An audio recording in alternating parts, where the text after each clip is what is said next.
بسم اللہ الرحمن الرحیم۔ السلام علیکم دوستو۔ حضرت داؤد علیہ السلام کی قوم بندر کیوں بنی؟ انہوں نے اللہ رب العزت کے کون سے حکم کی نافرمانی کی تھی؟ کیا دنیا میں موجود تمام بندر اسی قوم کی نسل سے ہیں؟ حضرت داؤد علیہ السلام اللہ کے برگزیدہ نبی اور رسول تھے، اور اللہ رب العزت نے آپ کو بادشاہت بھی عطا کی تھی۔ انبیاء کرام میں حضرت آدم علیہ السلام کے بعد حضرت داؤد علیہ السلام ہی وہ پیغمبر ہیں جنہیں قرآن کریم نے خلیفہ کے لقب سے نوازا۔ قرآن کریم کی سورہ بنی اسرائیل میں ارشاد ہے، اور ہم نے بعض پیغمبروں کو بعض پر فضیلت بخشی اور داؤد کو زبور عنایت کی۔ دوستو، حضرت داؤد علیہ السلام کی قوم کے 70,000 آدمی عقبہ کے پاس سمندر کے کنارے ایلا نامی گاؤں میں رہتے تھے، اور یہ لوگ بڑی فراخی اور خوشحالی کی زندگی بسر کرتے تھے۔ اللہ رب العزت نے انہیں بے شمار نعمتوں سے نوازا رکھا تھا، اور یہ لوگ خدا کی عبادت سے غافل ہو گئے۔ اللہ رب العزت نے ان لوگوں کا اس طرح امتحان لیا کہ ہفتے کے دن کا ادب ان پر لازم قرار دیا، اور اس دن مچھلی کا شکار ان لوگوں پر حرام فرما دیا، اور ہفتے کے باقی دنوں میں شکار حلال تھا۔ مگر اس طرح ان لوگوں کو آزمائش میں مبتلا فرما دیا کہ ہفتے کے دن بے شمار مچھلیاں آتی تھیں اور دوسرے دنوں میں کم آتی تھیں۔ تو شیطان نے ان لوگوں کو یہ ہیلا بہانہ بتا دیا کہ سمندر سے کچھ نالیاں نکال کر خشکی میں چند حوض بنا لو، اور جب ہفتے کے دن ان نالیوں کے ذریعے مچھلیاں حوض میں آ جائیں تو نالیوں کا منہ بند کر دو، اور اس دن شکار نہ کرو بلکہ دوسرے دن آسانی کے ساتھ ان مچھلیوں کو پکڑ لو۔ دوستو، ان لوگوں کو یہ شیطانی ہیلا بازی پسند آ گئی، اور ان لوگوں نے یہ نہیں سوچا کہ جب مچھلیاں نالیوں اور حوضوں میں مقید ہوں گی تو یہی ان کا شکار ہو گیا۔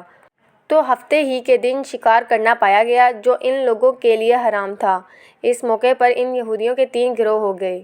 کچھ لوگ ایسے تھے جو شکار کے اس شیطانی ہیلے سے منع کرتے تھے اور ناراض و بیزار ہو کر شکار سے باز رہے، جبکہ دوسرے گروہ کے لوگ اس کام کو دل سے تو برا جان کر خاموش تھے، مگر دوسروں کو منع نہیں کرتے تھے، بلکہ منع کرنے والوں سے یہ کہتے تھے کہ تم لوگ ایسی قوم کو کیوں نصیحت کرتے ہو جنہیں اللہ رب العزت ہلاک کرنے والا ہے یا سخت سزا دینے والا ہے۔ جبکہ تیسرا گروہ وہ سرکش و نافرمان لوگ تھے جنہوں نے حکم خداوندی کی اعلانیہ مخالفت کی اور شیطان کی ہیل بازی کو مان کر ہفتے کے دن شکار کر لیا اور ان مچھلیوں کو کھایا اور بیچا بھی۔ دوستو، جب نافرمانوں نے منع کرنے کے باوجود شکار کر لیا تو منع کرنے والی جماعت نے کہا کہ اب ہم ان مصیبت کاروں سے کوئی میل جول نہ رکھ پائیں گے۔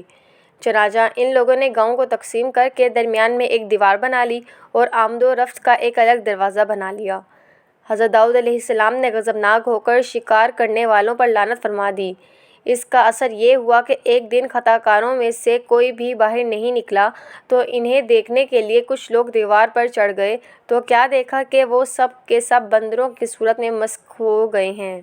اب لوگ ان مجرموں کا دروازہ کھول کر اندر داخل ہوئے تو وہ بندر اپنے رشتہ داروں کو پہچانتے تھے اور ان کے پاس آ کر ان کے کپڑوں کو سونگھتے تھے اور زاروں قطار روتے تھے، مگر لوگ ان بندر بن جانے والوں کو نہیں پہچانتے تھے۔ ان بندر بن جانے والوں کی تعداد تاریخ میں 12,000 لکھی ہوئی ہے۔ یہ سب 3 دن تک زندہ رہے اور اس درمیان میں کچھ بھی کھا پی نہ سکے، بلکہ یوں ہی بھوکے پیاسے سب کے سب ہلاک ہو گئے۔ شکار سے منع کرنے والے گروہ ہلاکت سے سلامت رہا، اور صحیح قول یہ ہے کہ دل سے برا جان کر خاموش رہنے والوں کو بھی اللہ رب العزت نے ہلاکت سے بچا لیا۔ دوستو، سورہ البقرہ کی آیت نمبر 65 میں اللہ رب العزت کا ارشاد ہے، وَلَقَدْ عَلِمْتُمُ الَّذِينَ اعْتَدُوا مِنْكُمْ فِي السَّبْتِ فَقُلْنَا لَهُمْ كُونُوا قِرَادَةً خَاسِئِينَ۔ اور بے شک ضرور تمہیں معلوم ہے کہ تم کے جنہوں نے ہفتے میں سرکشی کی تو ہم نے ان سے فرمایا کہ ہو جاؤ بندر دھتکارے ہوئے۔